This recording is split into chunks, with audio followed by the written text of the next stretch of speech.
O 13 de outubro ele nos convida a nos mobilizarmos, a pensar propostas, comportamentos, políticas públicas que de alguma forma nos mobilizem para pensar 5 fases de enfrentamento aí aos riscos e aos desastres. Então pensar como nós podemos prevenir, quais são as estratégias de mitigação, quais são as estratégias possíveis de preparação, estratégias de resposta e estratégias de reconstrução. O que é possível fazer, enquanto políticas públicas, enquanto instituições governamentais e não governamentais, enquanto sociedade civil, o que você é possível, o que você se propõe a fazer dentro dessa estrutura.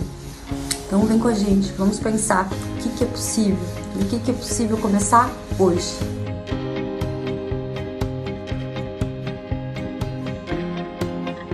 No dia 13 de outubro, a Organização das Nações Unidas lança uma nova campanha, que neste ano seria para aumentar significativamente o número de países que têm estratégia de redução de risco e desastres nacionais e locais até 2020. Esse é o item 7 do protocolo de Sendai.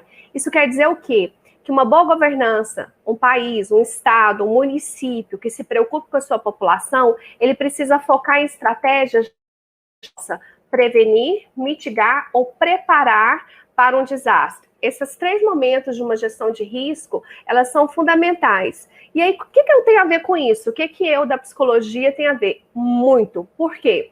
Nós, da psicologia, a gente é muito bom para fazer uma articulação com outras profissões e uma articulação intersetorial. Para o quê? Então, a primeira coisa é tirar o foco da psicologia apenas como aquela que vai atuar na resposta, atendendo as pessoas, e o que ficou da dor de um desastre, e mover isso para prevenir e dar autonomia para as populações, trabalhar a partir de uma percepção de direitos humanos. Então, se eu faço uma articulação intersetorial e a mobilização social, a gente já está propiciando para aquela comunidade ter autonomia para gerir a vulnerabilidade daquele território. Então, se eu trabalho na assistência social e começo a detectar locais que não têm água, esgoto, os resíduos sólidos, como é que eles estão sendo colocados em determinados locais, eu preciso trabalhar com aquela população para que a percepção de risco seja conectada com o território, com o meio ambiente e com as questões que envolvem a nossa vida e o nosso cotidiano e ajudar essa população a reagir, a pressionar governos, a pressionar para que uma mitigação seja colocada em resposta. A mesma coisa como psicólogo, se eu estou em unidades de saúde, eu preciso fazer parte de planos de preparação e resposta. Nesses planos de preparação, a gente tem toda uma equipe que pode fazer simulados e nos capacitar mesmo para, em situações de grande crise, a gente conseguir reagir. A gente pode sensibilizar gestores e lideranças comunitárias para adotar cada vez mais medidas preventivas. Então, se eu estou numa escola, numa empresa, é papel da psicologia pensar nisso também. Eu preciso identificar os recursos humanos que eu tenho no local que eu trabalho ou no município que eu atuo e fazer já uma preparação para as questões de saúde mental e atenção psicossocial. Eu preciso capacitar o máximo de pessoas para que saibam ter uma escuta qualificada, ouvir o sofrimento humano e dar respostas práticas para eles.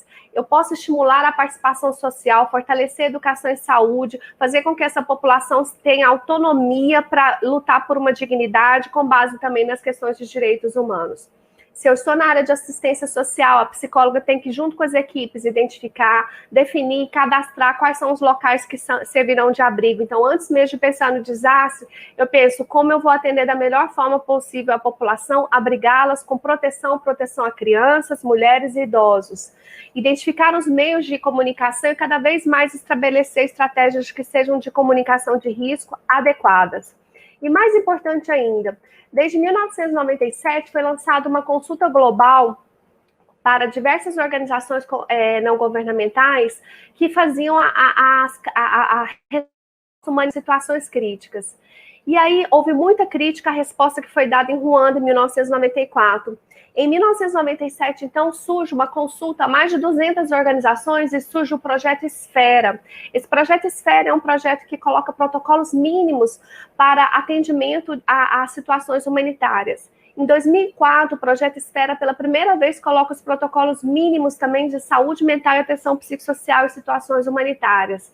Então, se você é psicóloga, quer atuar na área de de gestão de riscos e desastres, leia protocolos internacionais e nacionais, participe de comitês que sejam os comitês ou as comissões de mobilização social, organizações voluntárias, políticas governamentais e pressione para que, quanto mais a gente faça a prevenção, a preparação e a mitigação, mais vidas a gente salva, menos sofrimento essas populações vão sofrer e mais a comunidade vai se sentir e vai atuar como um protagonista da sua história, mesmo na resposta diante de uma situação tão difícil.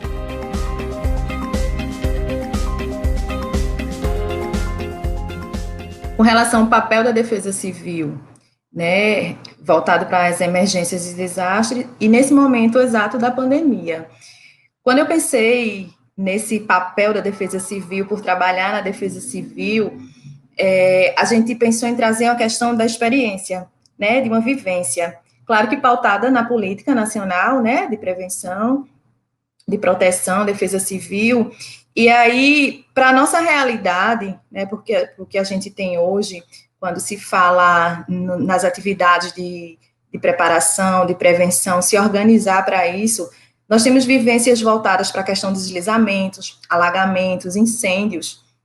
Então, a gente monta um plano de contingência que vá atuar no que a gente está provável, né, no que vai ocorrer na segunda parte do ano, não, no início do ano, lá para março, mais ou menos, a gente está se organizando para isso, né? Monta o plano de contingência, faz com que todos os outros profissionais, todas as outras políticas públicas da cidade se envolvam, né? Apresentem os recursos que vão estar disponíveis para um momento de resposta, de recuperação, e aí todos os agentes vão saber exatamente o que vão fazer. E aí a gente é surpreendido, né, nesse mesmo momento, por uma pandemia, né, a Covid-19 está ali e está para todo mundo. Então, quem ficou, né, o comitê de crise, ele é regido pela Secretaria de Saúde. Quem está à frente de todas as diretrizes, de todas as orientações, é a Secretaria de Saúde, tanto do Estado quanto do município. E aí, a Defesa Civil, onde está nisso, né? O que vai desempenhar, que papel vai executar. E é ali que a gente entra, nesse suporte, um suporte de frente também, né? Não atendendo as pessoas da saúde, as pessoas acometidas diretamente pela doença, mas sim todas as situações que a gente já faz no dia a dia, todas as mobilizações que a gente faz no dia a dia, todas as assistências às pessoas que são acometidas, que são vulneráveis, né? Existem inúmeras outras vulnerabilidades nessa população que a gente já atende, né? Que pode ser intensificada se a gente não fizer esse momento, continuar esses atendimentos, dar resposta a essas pessoas, se a gente não intensifica isso nesse momento de pandemia, vai gerar um sofrimento maior. O objetivo maior da Defesa Civil é tentar minimizar essas vulnerabilidades, né, dando suporte, até informação, orientação ao morador, né, numa situação um exemplo de deslizamento, né, que possa ocorrer, a gente chegar perto dessa população e poder conduzir. E lá, muitas vezes, se identifica situações das mais diversas, também casos de Covid, né, que a gente pode fazer um direcionamento para uma Secretaria de Saúde, né, enviar para uma política de habitação melhor, porque já está inserida essas pessoas numa situação bem mais complicada. Então, a Defesa Civil tem esse papel fundamental, né, de minimizar essas vulnerabilidades, para que essas pessoas, diante da situação que a gente está vivendo, de pandemia, não sofram mais do que já se acomete normalmente.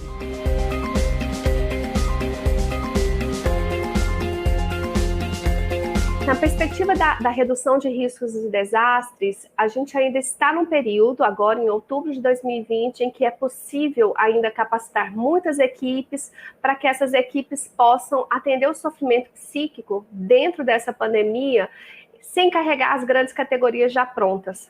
Nos preocupa muito categorias profissionais como psicólogos e psiquiatras já focarem em qualquer sofrimento como se fosse já o estresse pós-traumático, a depressão e a ansiedade. Nesse momento da pandemia, a gente tem que fazer uma série de estratégias de psicoeducação e de cuidado e de escuta qualificada para que as pessoas entendam que esse sofrimento é pertinente ao que a gente está passando e a gente tente evitar ao máximo que esse sofrimento aumente até se transformar num transtorno, numa síndrome. Então, o primeiro papel nosso é estudar muito e evitar já a individualização desse sofrimento, tratar o sofrimento como uma subjetivação desse sofrimento que foi construído a partir de condições materiais de isolamento, quarentena, desemprego, e a gente produzir respostas que sejam também no âmbito de um efeito social, saúde, educação, assistência, ONG, clínica, onde quer que eu esteja, que esse sofrimento ele seja ouvido, territorializado, materializado e que eu dê as condições para que esse sujeito consiga encontrar as respostas de forma utilizando a sua autonomia. Na Covid-19, a psicologia tem um papel fundamental, além, né, de construir, né, a elaborar políticas públicas e estratégias junto a instituições governamentais. Nós podemos pensar a pesquisa, nós podemos pensar o acompanhamento, né, dessas políticas públicas, nós podemos fazer o atendimento direto. Nós estamos junto com as equipes, né, no processo de cuidado, mas ao mesmo tempo o processo de cuidado dos usuários, dos beneficiários e também das equipes. A psicologia está dentro de todo esse processo. Nós somos parte, né, da resposta e da reconstrução. Isso é importante lembrar, né, e é importante pensar até onde, né, eu me sinto confortável para atuar. E é importante numa situação de desastre ou numa situação de pandemia, pensar o que eu já fazia antes dessa pandemia, né? E o que eu posso, de alguma forma, adaptar, né? Reconfigurar para poder, de alguma forma, responder e ajudar nessa fase de reconstrução. Então, vem junto, vamos pensar. O que é que a gente tem feito, né? O que é que nós, enquanto psicólogos da Defesa Civil, temos feito? Chegou a pandemia, né, e como colaborar nessa situação? É continuar promovendo, né, a prevenção durante todos os atendimentos dessas pessoas, é facilitar a escuta, né, dessas vulnerabilidades, fazer um canal de suporte psicológico quando identificar que é necessário, né, trazer essas políticas públicas para mais perto da população, que a gente trabalha inserido, né, descentralizado na cidade, com 6 regionais, que a gente chama de regional, mas são 6 pontos de atendimento à população, que estão ali acometidas por outras vulnerabilidades. Então, a gente atua tentando minimizar essa situação ali, já existente, para que a pandemia não faça disso, né, uma situação muito pior, muito mais desgastante. E com relação às próprias equipes, né, que é uma preocupação nossa muito grande, porque a equipe faz parte de todo o processo, né? A equipe que atende os agentes de defesa civil, eles também são acometidos, e foram acometidos, estão sendo acometidos pela Covid, né? Perderam familiares, viveram situações de lutos, de medo, de angústia, né? Os sentimentos e emoções das mais diversas. E como a gente pôde, né, estar podendo contribuir dessa forma?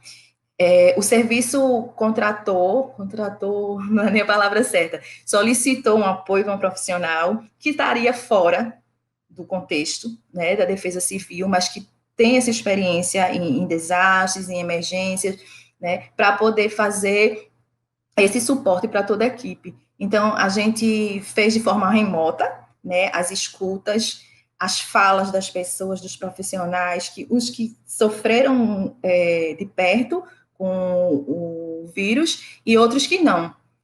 Mas isso foi pouco, né, no sentido mais amplo, porque a gente percebeu nesse momento que não era só essa escuta, essa fala remota, né, a gente precisaria chegar mais junto. E como fazer isso? A gente preparou as equipes, né, os profissionais que já fazem parte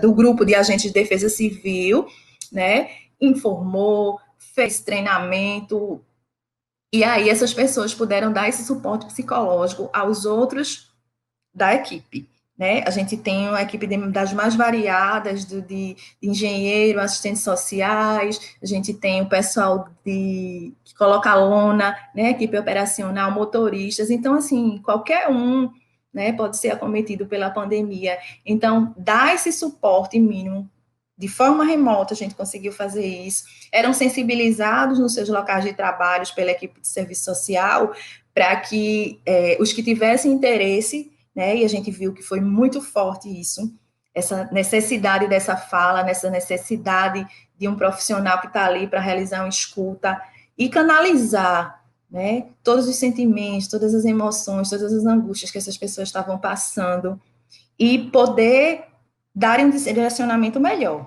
né, que foi isso que aconteceu. Foi muito positivo, porque a gente viu na prática como essa fala, como esse suporte funcionou e tem funcionado, né, porque a gente ainda não saiu desse processo de pandemia, então esse trabalho está sendo permanente por toda a equipe. E o objetivo é cada vez mais poder proporcionar uma saúde mental de qualidade.